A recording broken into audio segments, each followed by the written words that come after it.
nuk është kompetente për gjykuar këtë çështje, sepse vepra penale ka ndodhur në Janin dhe gjykata në Pakaviz dhe gjykata kompetente për zgjidhur çështjen është gjykata e Janinës. Pra, bie argumenti i prokurorit dhe i pushtetit të kriminalizuar që gjyqtarja me disa mbiemra nuk ka dieni.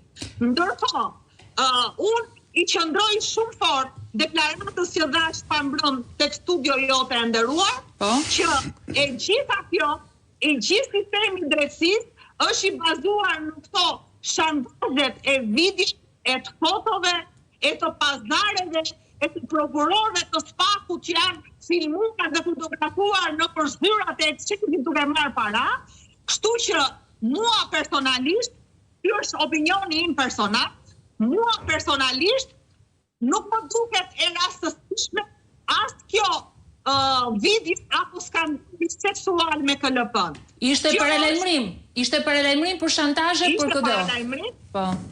Atëre, por në ndjenimin time, kjo është e organizuar nga Belinda Balluku për të bërë vendosjen e vëmendjes dhe sot dhe nesër dhe pas nesër të gjithë njerëzit të merren me një veprim, një krim seksual të një antarit të KLP-s dhe të mos merren me ato skandal që unë denoncova.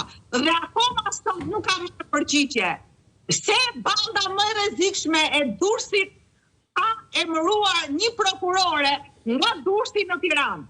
Ndërkohë që ka dhe vllajën e saj në prokurorinë e Tiranës. Adriana, po qëndroj dhe pak këtu. Adriana, se flasim prapë. Se Ergy Sagasi, të bëjmë pyetje tjetër, retorike. Po, patjetër. Se Ergy Sagasi është i përfshirë drejt për drejt në kalimin e vettingut të Irena Gjokës.